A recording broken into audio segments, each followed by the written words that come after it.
تازه مارشال عبدالرشید دوستم افغانستان ته راځي. د طالبانو سره یې خبرې نهایي شوې دي. دا چې څنګه نور جزئیات راسره ویډیو کې وګورئ او چینل هم سبسکرایب کړئ. د جهان نیوز درنو لیدونکو ستړي مه شئ.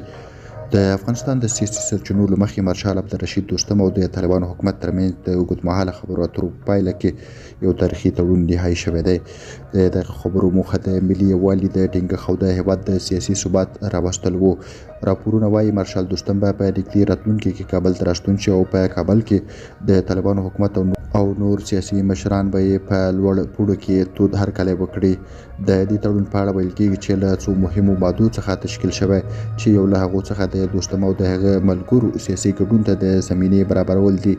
د دوستم لوري سره په خبرو کې د هغه ډلهجاتو د امتیازاتو د ازبکانو په سیمه کې د ځان بساینې پر سر هم خبرې شوې دي.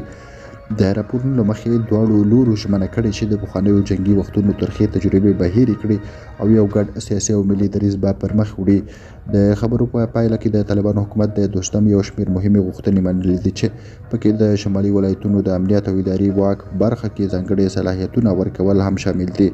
په جواب کې مارشال دوستم ژمنه کړې چې د خپل نفوذ څخه کار اخلي څو د شمالي ټروالې پخواني ځواکونه د طالبانو تر ادارې لاندې راولي او له دې سره د هېواد په بیارغونه او پرمختګ کې همکاري وکړي. ځینې سیاسي شنونکي دغه پرمختګ ته د افغانستان لپاره یو مثبت ګام بولي. وایي چې د مارشال دوستم په کابل کې د موجودیت سره به د سیاسي او قومي اړیکو په ټینګښت کې لوی پرمختګ وشي. درنو لیدونکو تاسو هم خپل نظریات راسره کمنټ کې شریک کړئ.